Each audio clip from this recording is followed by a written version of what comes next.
Salut et bienvenue ici, Philian Justa du cabinet Philian Justa Strategy Consulting. Alors, nous sommes comme ça en train de poursuivre avec notre formation sur la gestion financière et la budgétisation de votre entreprise. Nous avons déjà développé les deux premiers modules qui portaient sur les états financiers et l'analyse financière. Alors maintenant, nous allons nous appesantir sur le troisième et le quatrième module, à savoir la budgétisation et la gestion des flux de trésorerie. Alors, parlant de budgétisation, nous allons vous parler de la budgétisation traditionnelle et de la budgétisation zéro. Et bien après, on va vous montrer comment est-ce que vous pouvez faire pour davantage mieux gérer les flux de trésorerie de votre entreprise. Alors, sans plus tarder, nous allons commencer. Premièrement, vous devez savoir que, comme je disais tantôt, il y a deux formes de budgétisation. Premièrement, la budgétisation traditionnelle et la budgétisation zéro. Quand on parle de budgétisation traditionnelle, cela consiste à prévoir les dépenses et les recettes d'une entreprise sur une période donnée, généralement sur un an. Voilà. C'est-à-dire, vous allez prévoir vos dépenses et vos revenus sur une période de un an. Voilà. Maintenant, par exemple, si je prends un exemple concernant notre agence de communication dénommé EB Digital Group, nous avons l'habitude de pouvoir faire les achats en Chine. Cela nous permet comme ça d'avoir une boutique ici à Douala et à Yaoundé. Et précisément, lorsque nous faisons nos achats en Chine, bon, nous faisons beaucoup plus dans les vêtements, les chaussures, les bijoux. Par exemple, cette jolie veste vient de notre boutique que nous avons ici du côté de Douala. Bon, effectivement, lorsque nous faisons ces achats-là, nous prévoyons les dépenses. Nous prévoyons aussi les recettes. Quand il parle de dépenses, c'est-à-dire on va définir un budget d'achat. Ça peut être par exemple les vestes. On va prévoir, disons qu'on a 500 000 pour acheter par exemple 30 vestes. Et maintenant, quand on prévoit ces 500 000 là, quelles sont les dépenses y afférentes? Par exemple, dans ces 500 000, ça dépend. Et si vous faites par exemple dans les achats en Chine, vous savez qu'il y a les fournisseurs qu'il faut payer, il y a les coûts de livraison. Si vous avez un transitaire en Chine, lorsque vous faites des achats, il y a les coûts de livraison dont votre fournisseur inclut dans la facture pour pouvoir livrer votre produit chez votre transitaire. Donc, vous devez prévoir tout cela lorsque vous faites vos achats.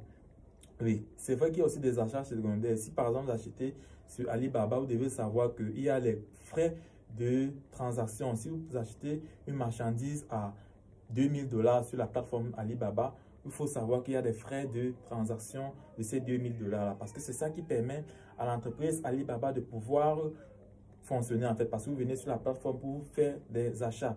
C'est-à-dire, je vais prendre un exemple, si vous faites par exemple des achats de 2000 $ sur la plateforme Alibaba, généralement il y a les taxes, ça peut être aux environs de 20 $, 50 $. En fait, ça dépend du montant et de la tarification de la plateforme. Donc, ça, ce sont les dépenses que vous devez prévoir. Et généralement, nous, quand nous faisons nos achats en Chine, nous prévoyons toutes ces dépenses-là.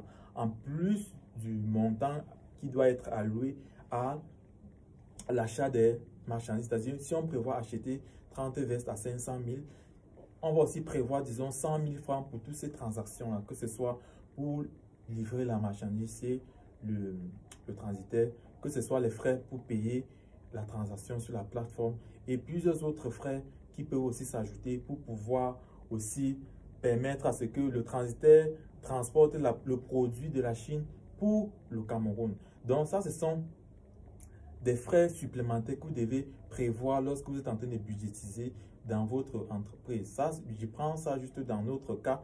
Et quand il faut par exemple prévoir les recettes, par exemple, nous, quand on achète par exemple nos vestes à 30, on peut acheter 30 vestes à 500 000. Si par exemple, ça revient à combien? Une veste revient à combien? Lorsque vous faites le ratio, vous prenez 500 000, vous divisez par 30. Quand vous prenez 500 000, vous divisez par 30, vous voyez que une veste, supposons qu'une veste vous revient à 20 000 francs. Voilà, 20 000 francs. Là maintenant, vous devez savoir que ça, c'est le coût. Le coût d'achat. Bon, si on ajoute les 100 000 francs pour le transit et le paiement sur la plateforme, ça revient à 600 000 francs. Voilà. C'est-à-dire, lorsque vous prenez maintenant les 600 000 francs, vous divisez par 30. Vous voyez que la veste revient à combien? La veste revient à 20 000 francs, comme je disais tantôt. Maintenant, vous devez savoir que vous devez vendre la veste. Quand ça arrive, il y a aussi je peux dire quoi? le marketing qu'il faut mettre en place pour pouvoir vendre les vestes en question. Supposons que on met par exemple, on met même 100 000 francs, bon disons 90 000 francs sur le marketing pour vendre les 30 vestes en question. Si on met 90 000 francs, ça veut dire qu'une veste prend en moyenne combien pour le marketing? On veut juste 90 000 francs divisé par 30. Ça fait qu'une veste prend, disons, 3 000 francs. Voilà, une veste prend 3 000 francs pour le marketing. Oui, parce que si vous prenez les 3 000 francs, vous multipliez par 30, ça vous fait 90 000 francs. Ça veut dire que la veste revient, le coût de revient à 23 000 francs. Oui, c'est-à-dire, si vous incluez un marketing de 90 000 francs pour vendre 30 vestes avec un coût d'achat, un coût de dépense, un coût de revient global de 600 000 francs, vous devez savoir que lorsque vous faites ce marketing-là, vous devez vendre au moins votre veste à plus de 23 000 francs. Parce que si vous vendez à 23 000 francs, vous ne gagnez rien. Si vous vendez à 24 000 francs, vous avez 1 000 francs. Si vous vendez à 50 000 francs, vous aurez 26 000 francs de bénéfices. Donc, c'est un peu comme ça. Et c'est ça qui vous permet de prévoir vos recettes. Donc, vous savez que si vous vendez maintenant chaque veste à 30 000 francs, vous saurez que vous aurez 6 000 francs, vous aurez 7 000 francs en fait, autant pour moi. Vous aurez 7 000 francs sur chaque veste. Si vous prenez maintenant ces 7 000 francs là, vous multipliez par 30, ça vous fait combien? Ça vous fait 210 000 francs de bénéfices. Voilà, c'est-à-dire vous faites déjà ces prévisions là, ça vous permet déjà de savoir combien est-ce que vous allez gagner en fonction de chaque veste vendue en fait. Donc vous devez faire ces prévisions là, ça c'est ce qu'on appelle la budgétisation traditionnelle. Voilà, et généralement ça se fait sur un an, mais pour se faire sur un an, vous devez d'abord le faire de façon journalière, c'est-à-dire par exemple aujourd'hui il faut vendre combien de vestes pour pouvoir écouler ces vestes là au bout d'un an en fait. Oui, donc tout ça il faut planifier. Pour vendre 30 vestes au bout d'un an, cela revient à vendre combien de vestes par mois? Cela revient à vendre combien de vestes par jour? Donc, c'est ça en fait. Il faut prévoir tout cela. Voilà. Et maintenant, vous devez savoir que cette budgétisation-là est basée sur les données historiques et les tendances passées pour estimer les besoins futurs. C'est-à-dire, c'est en fonction des tendances passées. Par exemple, si par le passé, vous avez eu à vendre de telles vestes, est-ce que par mois, vous avez en moyenne combien de vestes que vous vendez par mois selon votre contexte? Vous devez déjà avoir ces chiffres-là. Bon, si vous n'avez pas ces chiffres-là, vous pouvez faire une étude de marché chez certaines personnes qui ont déjà eu à le faire. Bon, c'est vrai que parfois, à un certain niveau, beaucoup auront du mal à vous donner des chiffres exacts. Bon, c'est vrai que dans le contexte africain, il y a parfois ce culte du secret-là. Mais si vous vous rapprochez de bonnes personnes, vous pouvez avoir certaines informations stratégiques. Et ces informations-là peuvent vous permettre de pouvoir estimer en quelque sorte quelle est la tendance du marché dans lequel vous vous trouvez en question. Oui, donc, vous utilisez les données historiques et les tendances du passé pour estimer le futur. Par exemple, si vous vous lancez dans la vente d'un produit, il faut d'abord essayer de voir s'il y a des personnes qui ont vendu ce produit-là par le passé. Si oui, s'ils ont vendu ces produits, quelle quantité est-ce qu'ils ont vendu sur quel nombre, en quel nombre de temps? Oui. Est-ce que ce produit-là est encore d'actualité? Parce que vous pouvez aller acheter des produits qui ne sont plus d'actualité. Cela va vous faire perdre de l'argent pour rien. Donc, vous devez analyser tout cela et voir si le produit que vous vendez est même encore d'actualité. Est-ce que les gens sont encore en train de rechercher ce produit-là sur le marché en question? Oui, donc, parce que si vous ne le faites pas, vous allez beaucoup dépenser sur des produits et bien après, même si vous mettez le marketing dedans, vous aurez très peu de ventes puisque ce ne sera plus d'actualité. Même en notre cas, nous faisons très attention sur les produits que nous achetons depuis la Chine. Voilà, cela nous permet aussi de pouvoir minimiser les pertes dans le cadre de notre activité. Oui. Donc, la budgétisation traditionnelle suit généralement les étapes suivantes. On peut par exemple parler de l'établissement des objectifs et des priorités. Donc, vous devez avoir des objectifs et des priorités. Comme je disais tantôt, vous devez vendre sur combien de temps. Et si vous vendez par exemple sur un an, cela revient à vendre combien de pièces par mois. Cela revient à vendre combien de pièces par semaine. Cela revient à vendre combien de pièces par jour. Vous voyez, donc c'est ça, vous devez planifier tout cela. Et c'est en fonction de ça que vous pouvez établir un budget conséquent et prévoir des recettes à long terme. Oui. Donc, vous devez faire des estimations des recettes et des dépenses. Comme je le disais tantôt, vous allez dépenser combien pour acheter la marchandise. Vous allez vendre cette marchandise-là à combien et sur combien de temps. Est-ce que c'est sur un mois? Est-ce que c'est sur 2 mois? Est-ce que c'est sur 3 mois? Est-ce que c'est sur un an? Vous devez calculer tout cela avant de vous lancer dans une activité. C'est pour ça que parfois, on parle beaucoup d'études de marché, c'est-à-dire avant de lancer une activité, vous devez d'abord savoir est-ce que l'activité est même d'abord réalisée par certains. Si oui, quelles sont les tendances? Combien est-ce que ces gens-là font comme chiffre d'affaires? Quels sont les endroits stratégiques où ces personnes-là vendent ces produits? Vous devez avoir toutes ces informations pour savoir comment est-ce que vous pouvez vous déployer dans un tel contexte s'il s'agit de vendre ces différents produits-là. Donc, c'est très important. L'allocation des ressources, comme je disais tantôt, tel budget va aller avec tel budget. Par exemple, on va prévoir 50 000 pour payer le transitaire. On va prévoir par exemple 70 000 pour payer, je peux dire, pour payer les frais sur la plateforme. Ça dépend en fait. Donc, il faut prévoir tout cela. Vous ne pouvez pas dire que, OK, on va acheter une marchandise à 1 million et vous pensez que ces 1 million là vont vous permettre d'acheter cette marchandise-là. Il y a toujours des coûts supplémentaires à côté et vous devez prévoir tout cela pour pouvoir vous déployer de façon beaucoup plus globale. Pour ne pas arriver là et dire que on est buté à tel niveau parce qu'on n'avait pas prévu tel budget. Vous voyez un peu. Voilà, parce qu'il y a beaucoup de personnes qu'on a connues comme ça. Ils prévoient, ils partent en Chine ou bien ils envoient leur argent chez des personnes qui voyagent en Chine. Ces personnes arrivent là, ils achètent la marchandise au prix qu'ils ont donné. Et maintenant, bien après, on les appelle au pays que, OK, maintenant, il y a la douane qu'il faut payer, il y a le transitaire qu'il faut payer, il y a les frais de ceci qu'il faut payer. Ils disent qu'ils n'ont pas prévu cela. Donc, il faut faire très attention. Il faut prévoir tout avant de vous lancer dans une activité. Voilà. OK. Maintenant, il y a aussi le suivi et les ajustements du budget. Vous pouvez, par exemple, dire que j'achète, par exemple, les téléphones à 1 million de francs. Mais vous arrivez en Chine, vous vous rendez compte que les téléphones coûtent un peu beaucoup plus cher. Si vous avez prévu acheter, je peux dire, 50 pièces à 1 million de francs, vous arrivez, vous vous rendez compte que vos 1 million là ne vous permet pas d'acheter ces 50 pièces là, mais ça vous permet plutôt d'acheter 40 pièces.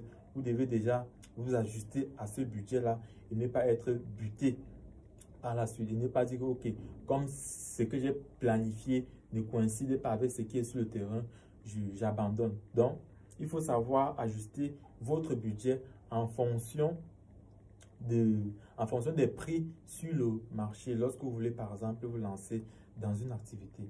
Oui.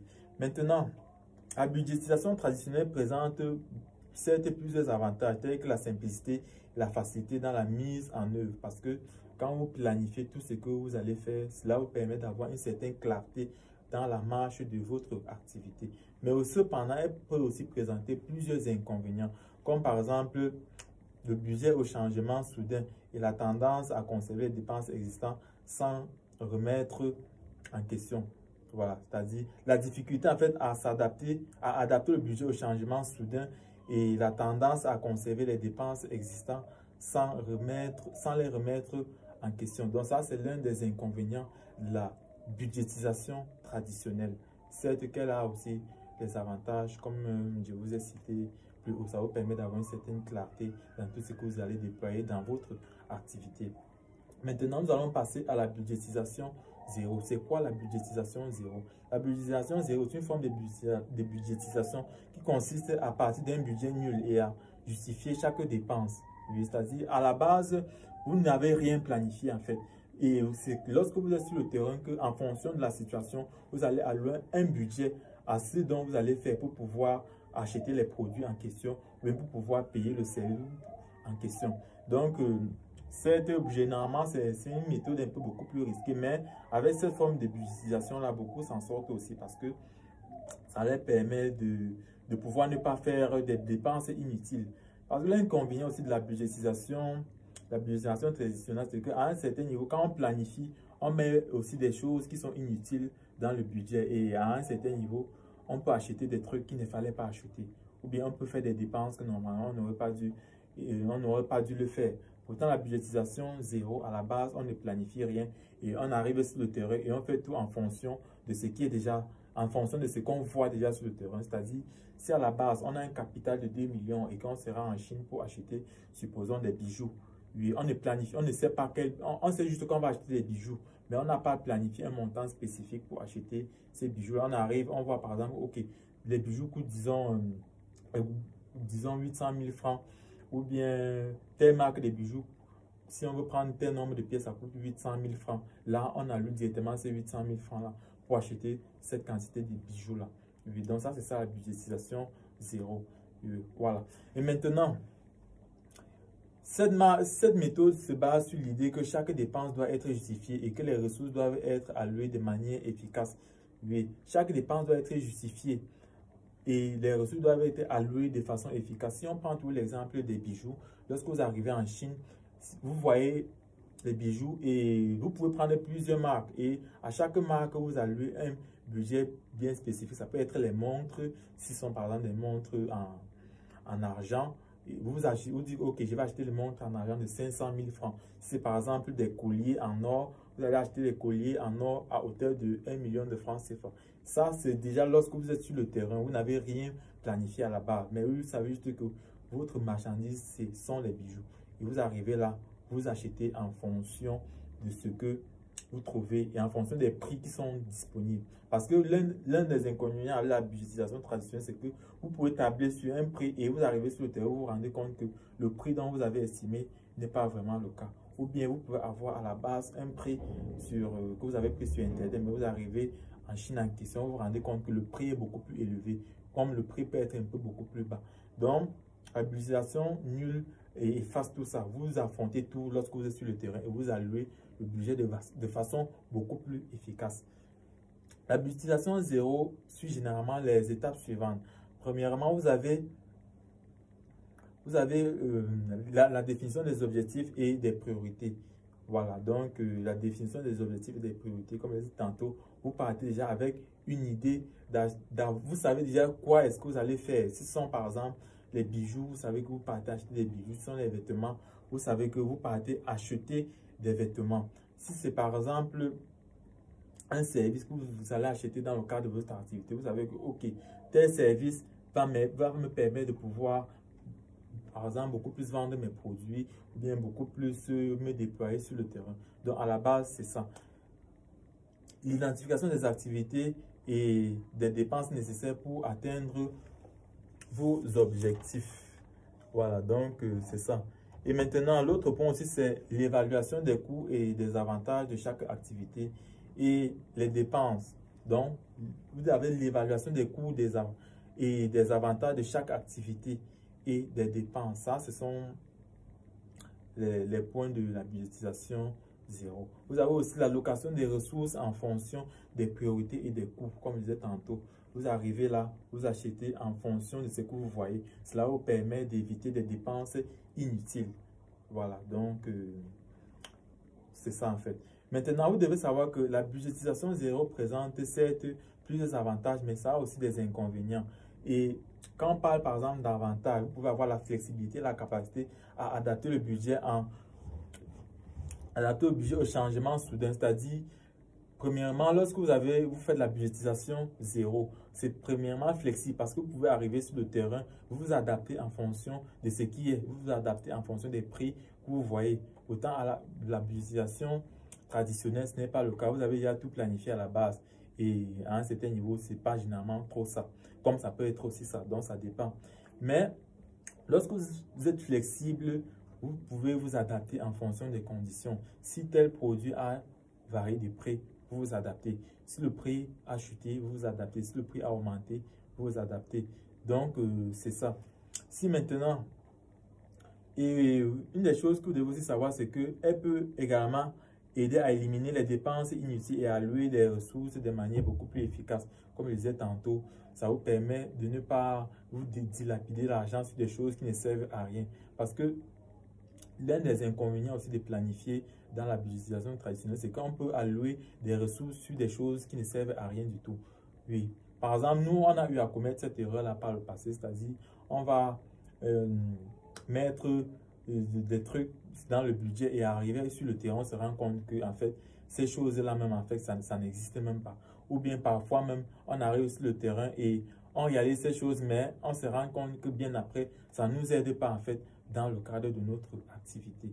Donc, c'est ça, ça vous permet d'éviter des dépenses inutiles et d'affronter tout lorsque vous êtes déjà sur le terrain. Ça, ce sont les avantages de la budgétisation zéro. Oui.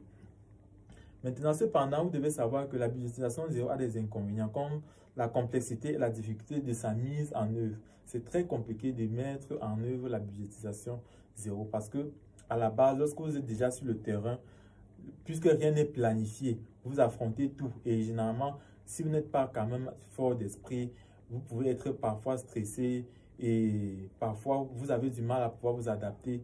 Si vous êtes encore novice, même si vous êtes encore débutant dans l'activité où vous vous déployez en fait. Donc, c'est très complexe à pouvoir mettre en place. Vous arrivez par exemple en Chine, vous avez un produit qui coûte par exemple 2000 francs et vous voulez acheter, vous achetez 1000 pièces. Voilà, 1000 pièces, ça revient à 2 millions de francs CFA. Maintenant, vous ne savez pas combien est-ce que vous devez payer pour pouvoir transporter ces produits-là. Vous êtes encore obligé de chercher à savoir combien est-ce que vous allez payer au transitaire pour qu'il vous transporte ces 1000 pièces-là. Donc, c'est très, très complexe. Là, vous êtes sur le terrain et lorsque vous n'êtes pas bien structuré, ça vous fait perdre en temps et généralement, vous pouvez aussi perdre en argent puisque vous n'avez pas à la base des informations, certaines informations stratégiques qui peuvent vous permettre de pouvoir gagner en temps et de réduire certaines pertes en fait. Donc, c'est très complexe à pouvoir mettre en œuvre. Par exemple, nous, à un passé très lointain, on utilisait la budgétisation zéro, mais pour dire, nous utilisons beaucoup plus la budgétisation traditionnelle, c'est-à-dire nous planifions toujours tout. Même si arrivé sur le terrain, il y a des changements, on s'adapte beaucoup plus rapidement. Pourtant, dans notre cas, la budgétisation zéro était beaucoup plus complexe dans la mesure où, lorsque on arrive par exemple en Chine pour pouvoir acheter nos produits, quand on n'a rien planifié à la base, parfois nous sommes beaucoup plus butés. C'est vrai que chez certains, ils s'en sortent beaucoup plus lorsqu'ils ne planifient rien, mais à notre niveau, parfois on est un peu buté puisque certains produits peuvent nous causer, je peux dire, des pertes si on n'a pas certaines informations stratégiques bien avant. Oui, donc, c'est très complexe à mettre en œuvre et c'est très difficile à pouvoir la déployer. Oui, donc, il faut être vraiment quelqu'un de très rodé dans ce domaine-là pour pouvoir. Si vous êtes quelqu'un que vous avez l'habitude de ne rien planifier, de tout affronter sur le terrain, il faut être du genre ancien et bien rodé à l'œuvre, à supporter toute la charge émotionnelle, tout le stress, toutes les inquiétudes pour pouvoir s'adapter sur ce point-là. Oui, maintenant, on va passer en 4 sur la gestion des flux de trésorerie. Et on avait premièrement parlé sur le premier module de la gestion des flux de trésorerie. On avait parlé par exemple des flux de trésorerie d'exploitation, les flux de trésorerie d'investissement et les flux de trésorerie de financement. Les flux de trésorerie d'exploitation, on avait dit que c'était des flux de trésorerie qui sont les entrées et les sorties qui sont liées directement à l'activité principale de l'entreprise. Et on parlait par exemple de tout ce qui permet à ce que l'entreprise puisse vendre les produits que vous vendez, les entrées et les dépenses que vous faites qui sont liées directement à votre entreprise. On avait parlé des flux de trésorerie, d'investissement qui sont les entrées et sorties liées aux investissements de l'entreprise. Par exemple, les immobilisations, les stocks et la vente des actifs de l'entreprise. On avait parlé aussi des flux de trésorerie de financement qui sont liés aux entrées et sorties pour financer les activités de l'entreprise. Et on avait par exemple parlé des emprunts, on avait parlé des dettes, on avait parlé du remboursement des dettes, on avait parlé des emprunts. Donc, c'est ça. Mais maintenant, on va beaucoup plus développer ce volet de la gestion des flux de trésorerie là.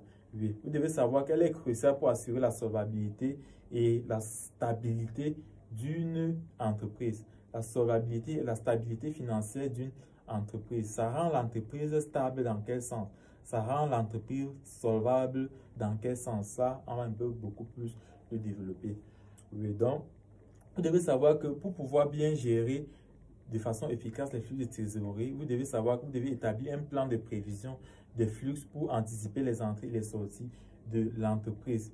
Prévoir un plan de trésorerie pour pouvoir anticiper les entrées et les sorties de l'entreprise. Comme je le prenais sur notre exemple des vestes que nous sommes allés acheter, 30 vestes à hauteur de 500 000 francs avec 100 000 francs de dépenses supplémentaires. On a planifié tout cela et enfin on voyait que le coût de revient de chaque veste revenait à 23 000 francs. Et on a vu que pour pouvoir avoir une marge, il fallait qu'on vende au moins chaque veste à plus de 23 000 francs pour pouvoir déjà avoir le bénéfice sur chaque veste. Donc, il faut planifier tout cela pour pouvoir mieux le gérer, c'est-à-dire établir un plan de prévision pour pouvoir anticiper les entrées et les sorties. Oui, donc c'est ça en fait, les entrées et les sorties de tout ce qui régit votre activité. En deux, vous devez gérer les stocks de manière efficace pour éviter les surplus et les ruptures de stock. Vous devez gérer les stocks de manière efficace pour pouvoir éviter les surplus et les ruptures de stock. Voilà. Donc, par exemple, lorsque on prend notre cas, il arrive parfois que lorsque nous avons des produits qui sont en rupture de stock, comment est-ce qu'on fait pour pouvoir pallier à cela? Parce qu'il peut y avoir des clients qui ont besoin de ces produits-là, mais ce n'est plus en stock. Comment est-ce qu'on fait pour pouvoir satisfaire la clientèle? Généralement, nous prenons le délai, on peut ajuster un délai. Si on se rend compte que les produits sont en rupture de stock, on peut recontacter les clients et leur dire, OK, actuellement, les produits sont en rupture de stock, mais d'ici une semaine, il y aura arrivage et vous serez livré à temps. C'est ça, ça nous permet déjà, premièrement, de ne pas perdre de la clientèle et deuxièmement, de pouvoir fidéliser cette clientèle-là et la rassurer pour pouvoir la conserver dans nos bases de données et ne pas perdre certaines parts du marché en fait. Donc, vous devez savoir gérer les stocks de façon efficace pour éviter les surplus parce que vous pouvez aussi acheter des produits et vous ne parvenez pas à tous les vendre. Voilà, par exemple, quand vous partez, généralement, lorsque nous partons en Chine, si par exemple, il y a par exemple des produits comme les vêtements, par exemple ce t-shirt-ci, quand on part, on table déjà sur une quantité de t-shirts bien spécifique. On dit, OK, comment on va acheter 500 t-shirts? Parce qu'on achète 500 t-shirts parce qu'au préalable, on a déjà eu à acheter ces 500 t-shirts et on a vendu ça sur tel nombre de temps, par exemple, en 3 mois. Donc, quand on part un peu dans la logique d'acheter une même quantité parce que vous ne pouvez pas vendre 500 t-shirts en 3 mois et le second tout coup, partez acheter ces t-shirts, vous partez vendre ou partez acheter, disons, 1500 t-shirts et vous venez pensant que vous allez vendre ces 1500 t-shirts là en 3 mois. Certes, ça peut être possible, mais ce n'est pas toujours vérifié dans la mesure où vous n'avez pas à réaliser une telle prouesse par le passé. Certes, vous pouvez le faire si vous augmentez, par exemple, votre budget marketing et plusieurs autres facteurs, mais au préalable, si vous n'avez pas déjà certaines informations par le passé, il faut faire très attention. C'est mieux déjà de faire comme vous avez l'habitude de faire et essayer d'évoluer progressivement. Parce que vous pouvez prendre plus de produits, vous arrivez sur le terrain, la tendance change, vous ne parvenez plus à vendre. Ou bien, il y a déjà des personnes qui vendent déjà ça depuis plusieurs années ou bien depuis quelques temps. Vous tombez directement face à la concurrence grandissante et vous avez du mal à pouvoir écouler ces stocks-là. Nous, on a été victimes de cela par le passé et il faut déjà prendre des précautions pour ne pas tomber dans de telles situations. Donc, évitez de pouvoir avoir trop de surplus dans vos activités. Et beaucoup de personnes sont victimes de cela. Vous achetez des produits, mais vous ne parvenez pas à tous les vendre. Généralement, c'est mieux d'acheter, même si c'est une petite quantité, mais que vous parvenez à vite écouler, que d'acheter une très grande quantité et que vous ne parvenez pas à écouler. Oui, donc c'est très important de pouvoir gérer le surplus, de pouvoir éviter les surplus. Oui, et c'est aussi important de pouvoir savoir gérer la rupture des stocks. Puis le troisième point maintenant, c'est de gérer les créances et les dettes de manière efficace pour éviter les retards de paiement et les pertes. Gérer les créances et les dettes de façon efficace pour éviter les retards de paiement et les pertes. Parce que lorsque vous faites du business à un certain niveau, vous êtes obligé de prendre peut-être un crédit chez un particulier ou bien prendre un crédit à la banque. Vous devez savoir donc comment est-ce que vous pouvez faire pour pouvoir gérer ce crédit-là. Voilà, parce que vous pouvez prendre un crédit et vous ne parvenez pas à le rembourser. Quand vous prenez un crédit, vous devez établir telle sorte, ok, si je prends ce produit, c'est pour acheter tel produit. Et si j'achète tel produit, et si je mets tel marketing, je peux vendre ce produit en maximum tel nombre de temps. Et si je vends ça en tel nombre de temps, ça peut déjà me permettre de rembourser mes créanciers. Donc, vous devez planifier tout ça à l'avance pour éviter les retards de paiement et pour éviter certaines pertes. Parce que lorsque vous prenez un crédit, par exemple, à la banque, il y a les dettes, il y a ce qu'on appelle les taux d'intérêt. Oui, et parfois, certaines banques, lorsque la date d'échéance arrive et qu'on n'avait pas remboursé la dette en question ou bien le crédit en question, parfois, certaines banques pour vous surfacturer ou bien on peut venir saisir vos biens, on peut venir, si par exemple vous avez mis un terrain, on peut vendre votre terrain, on peut vendre votre maison et ça vous met dans des problèmes. Donc, il faut savoir gérer vos dettes de façon efficace pour éviter les retards de paiement. Oui, donc, c'est ça. En quatrième point, vous devez savoir que gérer les dépenses, vous devez gérer les dépenses de manière efficace pour éviter les dépenses inutiles et le gaspillage. Oui, c'est ce qu'on a développé au préalable dans la budgétisation zéro. C'est-à-dire, lorsque vous êtes dans ce cadre-là, ça vous permet d'éviter les dépenses inutiles et ça vous permet d'éviter des dépenses inutiles et d'éviter au maximum de gaspiller votre argent en question. Voilà, donc ça c'est le quatrième point. Et maintenant, le cinquième point consiste à gérer les investissements de manière efficace pour maximiser les rendements et minimiser les risques. Pour maximiser le rendement et minimiser les risques. Ça, c'est dans le cadre des investissements. Ça, c'est toujours dans la gestion des flux de trésorerie. Vous gérez les investissements de manière efficace pour maximiser les rendements et minimiser les risques.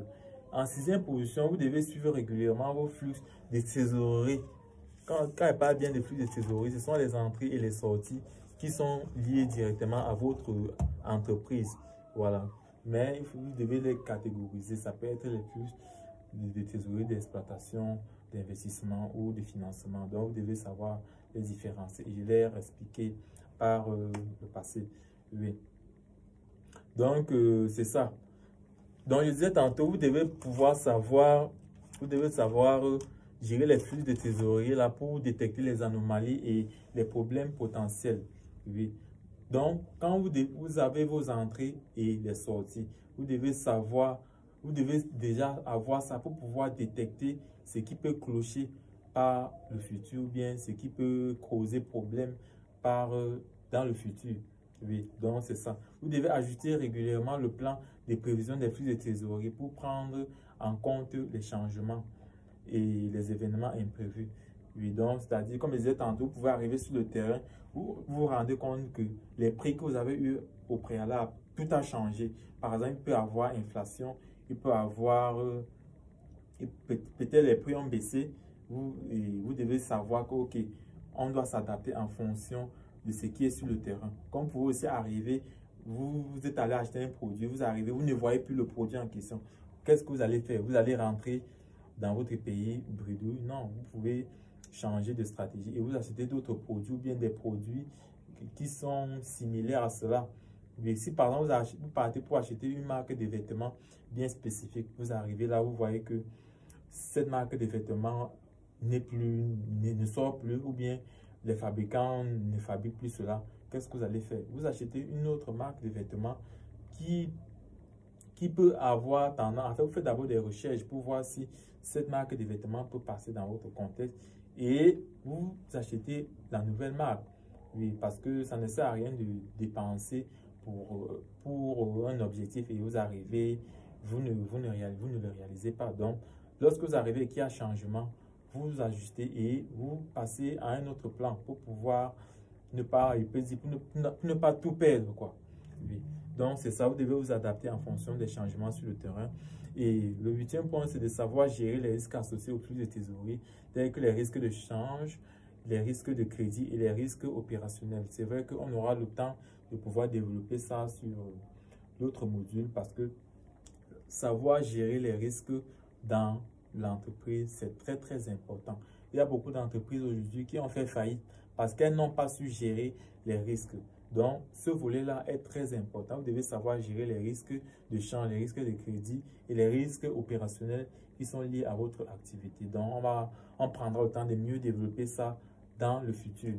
Oui. Et maintenant, le 9e point, il faut optimiser les flux de trésorerie en utilisant les techniques telles que la gestion des cycles de paiement, la gestion des cycles des cycles de paiement et la gestion des délais de paiement et la gestion des coûts par transaction. Oui, donc quand on parle de gestion des cycles de paiement, c'est quoi? Lorsque vous êtes en train de gérer une activité, comment est-ce que vous faites pour gérer vos cycles de paiement? Vos cycles de paiement, vous payez par exemple vos fournisseurs sur quelle base? Vous payez par exemple vos fournisseurs en combien de temps? Est-ce que vous payez en tranches? Est-ce que vous payez directement? Est-ce que vous payez sur une semaine, sur un mois? Comment est-ce que ça se passe en fait? Voilà, donc vous devez pouvoir savoir gérer tout cela. Comment se passe votre délai de paiement? Si par exemple vous avez des clients qui ont acheté des produits chez vous et supposons ils ont acheté, est-ce que vous vendez vos produits de façon directe? Est-ce que vous vendez aussi vos produits en tranches? Si possible, la première tranche se paie en combien de temps? La deuxième tranche se paie en combien de temps? Ou bien la troisième tranche se paie en combien de temps? Ça dépend d'abord du nombre de tranches que vous avez. Est-ce que, et concernant les coûts de transaction, comment est-ce que vous gérez vos coûts de transaction? Parce que lorsque nous sommes par exemple sur la plateforme Alibaba, quand on achète par exemple nos produits, on sait déjà d'office qu'il y a des frais que Alibaba va prendre lors de la transaction. Donc, on prévoit déjà tout cela. À votre niveau, vous devez aussi savoir que vous devez prévoir des frais pour pouvoir payer sur cette plateforme-là. Ça, c'est juste un exemple bien spécifique.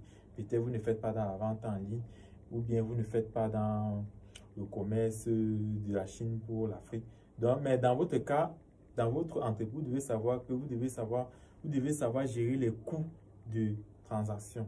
Les coûts de transaction. Donc, par exemple, lorsque vous faites des paiements MTN Mobile Money ou Orange Money en sous-région Afrique centrale, si par exemple un client vous paye par Orange Money ou bien par MTN Mobile Money, généralement, vous devez inclure les frais de transaction dans la réception du produit ou bien dans la réception du paiement. En fait, vous devez inclure directement, les frais de retrait. Parce que lorsque un client vous paye par Mobile Money ou bien par Orange Money, forcément, si vous voulez retirer de l'argent, l'opérateur en question va vous soustraire, va extraire les frais de transaction en fait. Généralement, ces frais de transaction là sont dus au message que c'est un service lié au message que vous recevez en fait. C'est ça, c'est le message là en fait qu'on vous vend.